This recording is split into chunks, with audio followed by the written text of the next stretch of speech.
Nice to see everyone here. My name is Parth, and I'm a software engineer at Arise. Dylan, do you want to go ahead and tell us a little bit about yourself? This is your first time. Mhm.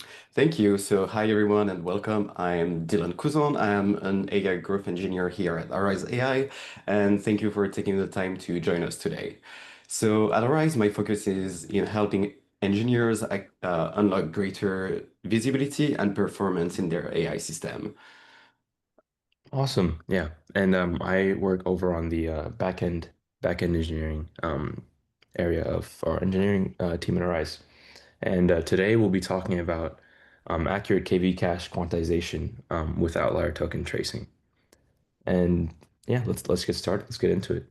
But before we do that, um, Dylan, you want to tell our folks a little bit about Azure and Yeah, what is it? yeah. Thank you. So just a quick reminder that the Arise Observe is happening on June 25th in San Francisco. So we're bringing together teams from OpenAI, NVIDIA, Datadog, Figma, and many more. So, for a full day of AI talks, workshop, and networking.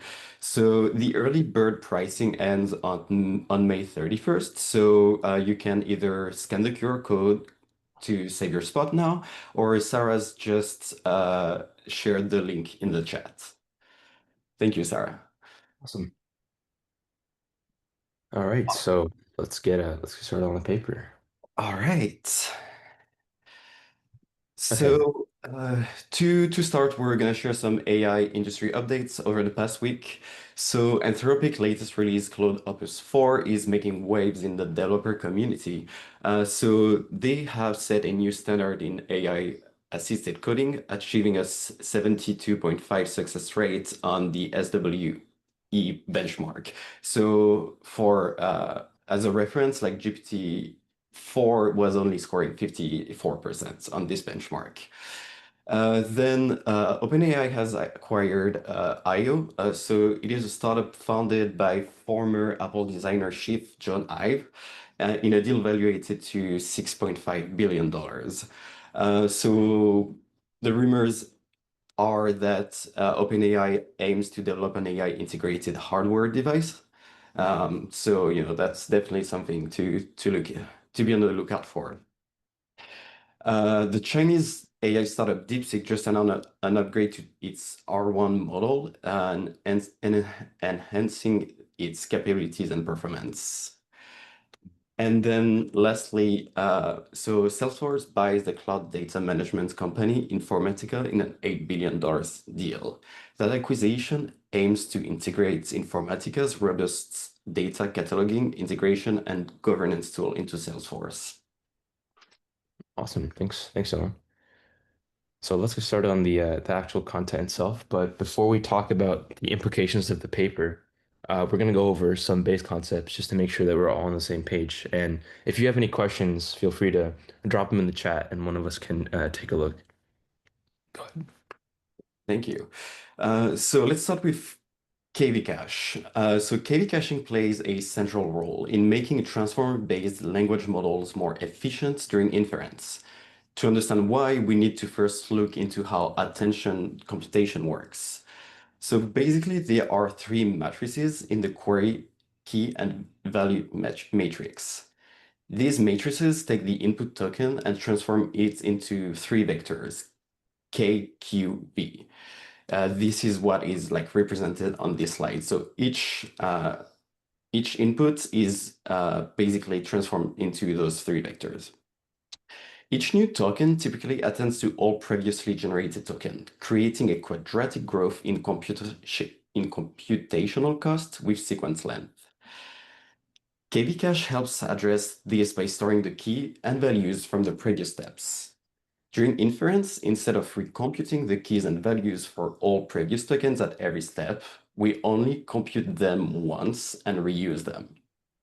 This allows to bring the complexity of attention computation down from O(n) squared to O(n), dramatically speeding up generation.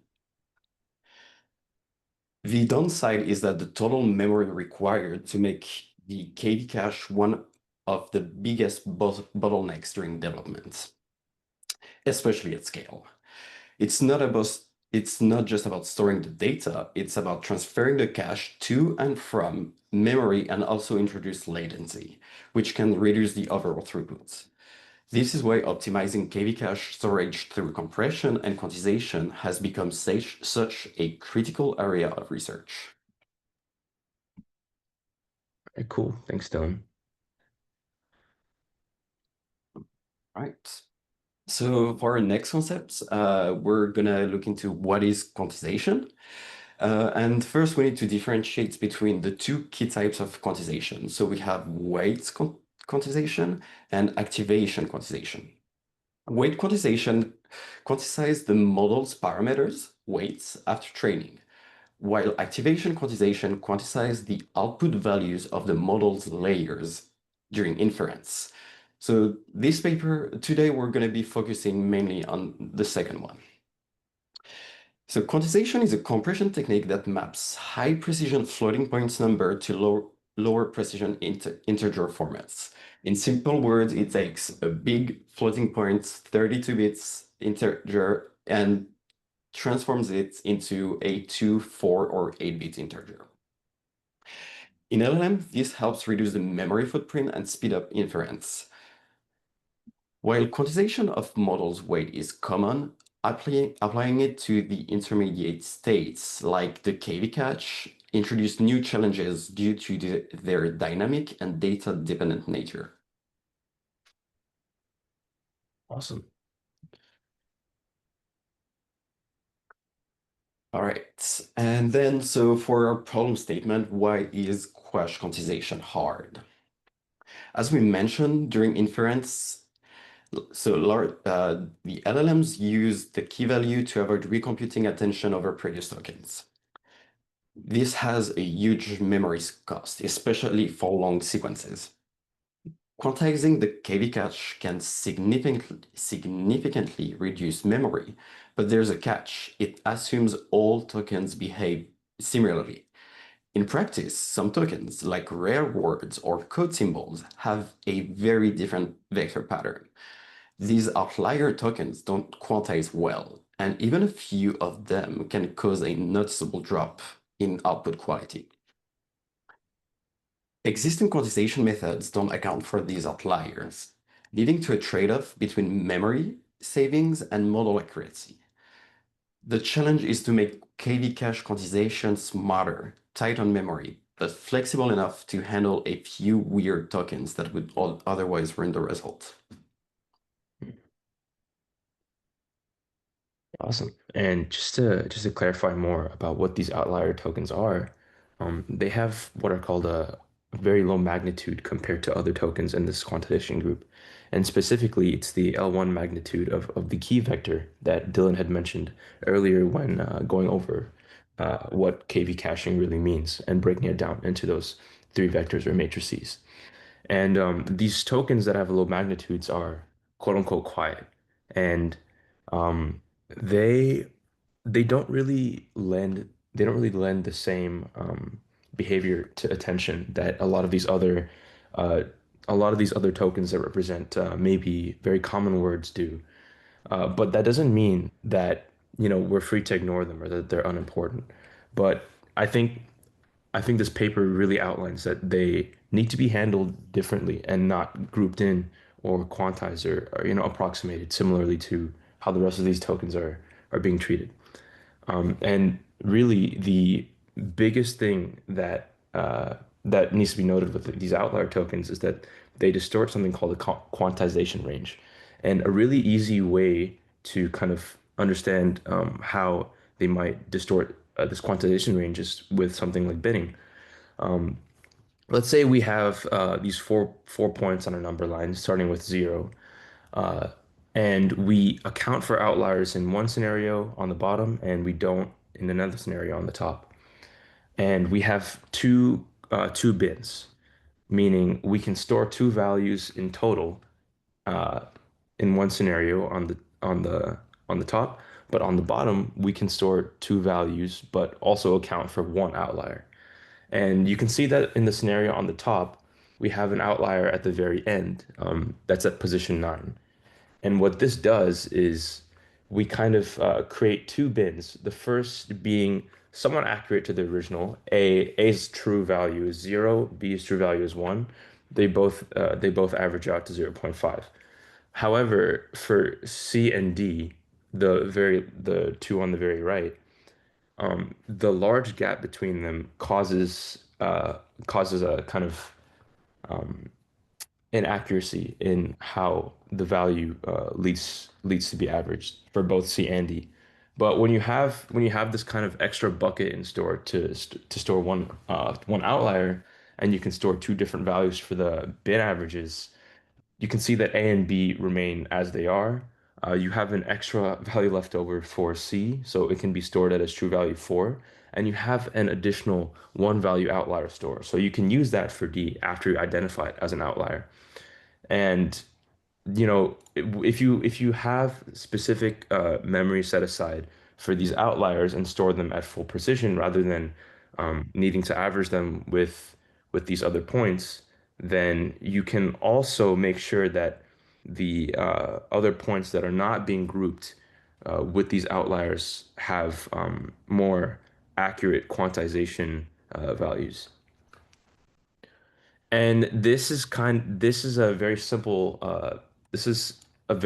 way of understanding what's going on in this paper itself. So the method is called outlier tokens tracing, and what this really is pulling out these tokens with key vectors that have magnitudes which are outliers. And what this means is, like Dylan and I mentioned earlier, these tokens can be interpreted to be more rare or uh, not contributing to the attention mechanism in the same magnitude as, other tokens. And what we want to do is create an outlier pool to store these, rare tokens and exclude them from any kind of quantization or approximation. Not only to maintain its own outlier value, but to prevent any other vectors from being quantized in the same bin as these outliers. And what we want to do, and sorry, before I go into that, is we also have another thing we need to talk about, which is the attention computation. And we compute this separately for the normal and outlier tokens, ensuring better accuracy. So we have this diagram on the right, and you can see that we start over at the query. We perform a matrix multiplication to a fused version of the we perform a fused version of the matrix multiplication. One you can see clearly with outlier and one with the quantized. And you don't need to worry about the full precision values. That has to do with the grouping of the quantization. So we want to go ahead and concatenate that to uh, the attention score. We want to go ahead and do another matrix multiplication with the value vectors. The first time was the key vectors. Now we want to do the value vectors, and then we want to add this to the attention output. And we can't we can't. A lot of you might be thinking that we can just remove these outlier tokens because in data science, it's not that uncommon to go ahead and remove outliers when you're trying to train models. But LLMs are a different scenario because the inclusion of these outliers dramatically improves accuracy, even though, you can't perform these, really useful techniques like traditional quantization. Now, if we want to go over a quick example, let's say we have a phrase, the quick brown fox, and each of these words prior to another word um, really does play an impact on how we imagine these tokens. Like I'll give you an easy example. The word fox alone, foxes, there's a lot of different species of foxes and a lot of different types of foxes. But what we do as humans is we understand that this fox is both quick and brown. Why? Because these tokens came before the token fox. And all the attention mechanism really does is it tries to formalize this in mathematical terms. Um, so what we want to do when we quantize is we want to break these up into their individual tokens. We want to identify what the outlier token is, if there is one. In this case, our key vector magnitudes, we can see that the token brown is our outlier in this case. And this is completely hypothetical, but let's say in this case, you know, brown is a brown yields a very low magnitude for its key vector. It's an unusual token in this case. It might not be, but this is just a hypothetical scenario. What we want to do is we want to identify which is the outlier, and then we want to figure out which tokens are quantized and which are not, simply by identifying these outputs. So in this case, every token except Fox, so I'm sorry, every token except Brown is able to be quantized because they have a very similar value in their magnitude, kind of similar to the binning idea I was talking about earlier. So the results of this paper, what can we take out of it? So we get up to 6.4 times memory reduction, 2.3 times faster inference throughput, and improved accuracy because of these inclusion of outliers that are not quantized. And the nice thing that this study yielded is that we don't need to we don't need to keep this kind of outlier store extremely high. We only need a few outliers per quantization group for major accuracy gains. And what does that mean? If you have an extremely long series of text that you're passing through to this LLM, you don't need to account for every single outlier. Doing it with only a few shows, shows massive improvement over not doing it at all. So we do have a couple limitations. When so it's less effective with short inputs, just because you're less likely to have outliers in this case. So it doesn't really it's kind of silly, but it doesn't really show massive improvements over traditional methods just because you're less likely to have outliers. But for long sequences, um, the larger the larger these sequences get, like extremely large, you need to still put aside this memory specifically for storing these full precision outlier key vectors. And when these sequences get extremely long and you don't set aside this memory, it can impact overall accuracy. So this is kind of something that you need to keep in mind, where you need to be very you do need to test and be very empirical about the outlier store size that you're setting aside. So that's very important to keep in mind. But yeah, I mean, in terms of takeaways and what we got out of this paper and related ideas, this is what we had to present. But yeah, Dylan, do you have anything to add? Do you have anything to add you wanted to talk about? Yeah. I would say, if you have to remember like one big takeaway from this paper Mhm. is that compression doesn't have to treat every token equally. And by being smart about outliers, you can get the best of both worlds, tiny memory plus strong performance. Right. And I think that there's maybe a lot of ideas that could be taken away from, non ML traditional fields. Like, compression is kind of coming back into the world of LLMs. Text compression is a huge, widely explored field of research, and I think it's pretty exciting to see these ideas come back to the world of AI. Awesome. Yeah. And Parth, do you know if we have like any data on any like loss of quality or accuracy with this compression? Yeah, so we there's surprisingly little loss of quality and accuracy, and um, it in most benchmarks this method actually matched or even outperformed previous baselines, but I think that's pretty rare because compression usually comes with at least some kind of trade-offs. But if you kind of if you set aside the right side, if you set aside the right amount of memory for this store of your outlier vectors, you can almost negate the trade-offs that come with this completely. Yeah, And mhm. that's amazing. And do you know maybe like if there's any benchmark, if this works better on like specific devices or specific LLM models? Yeah, I mean, I think this would be especially useful for I think this would be especially useful for scenarios where you have very limited compute and um, you can't afford the traditional constraints that KV caching would require for your compute, and but you still want a scenario where you want to maintain this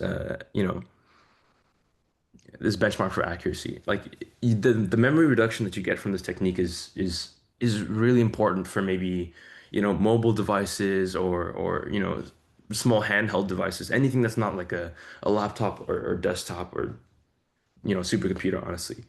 Like it's pretty interesting because we just mentioned this acquisition of Johnny Ive's startup to OpenAI, and the whole kind of rumors going around of these small devices, and I think maybe it's techniques like this, regarding quantization and different types of compression for these models, pruning, that are going to kind of bring LLMs beyond an elementary level to devices like that. Yeah, anywhere you have these kind of tight constraints, I think it's going to be really important. And we just did a paper last week, highlighting what do you call it? Ways to ways to improve efficiency in reasoning models. And I'm really happy to see so much research coming out regarding you know regarding working with these constraints and doing the best we can, being smart about the tokens that we're using, things like quantization.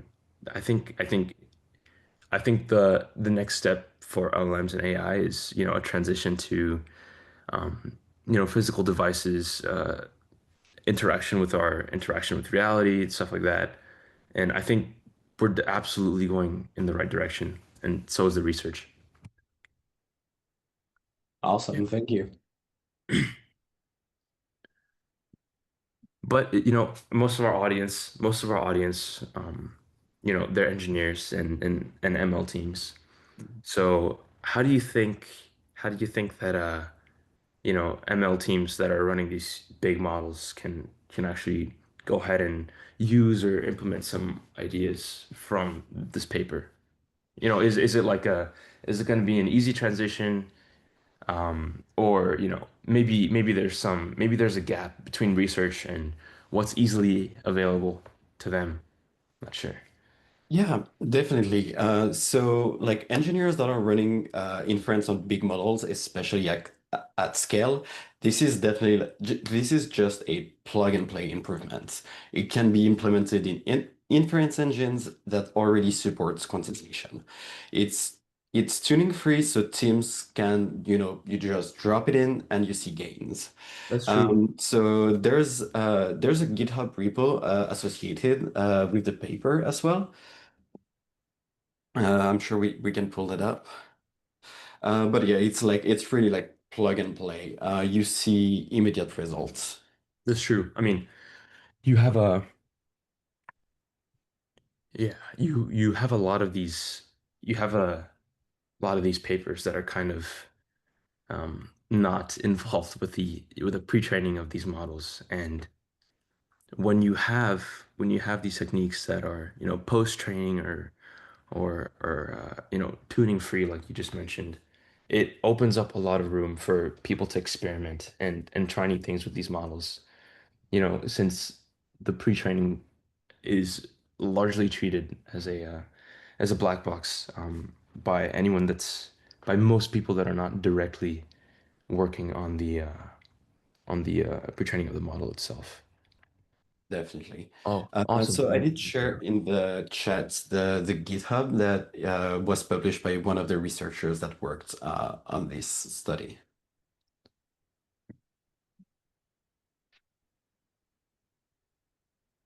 Okay, perfect. All right. I think that we've covered all there is to cover. So thank you everyone for coming through. And if you have any recommendations or requests for papers that you want covered or topics that you want covered, please let us know through LinkedIn or things like that or the chat. But yeah, thank you everyone for coming and I hope you learned as much as we did. We had a great time covering it. All right, Thank you, everyone. everyone. See ya.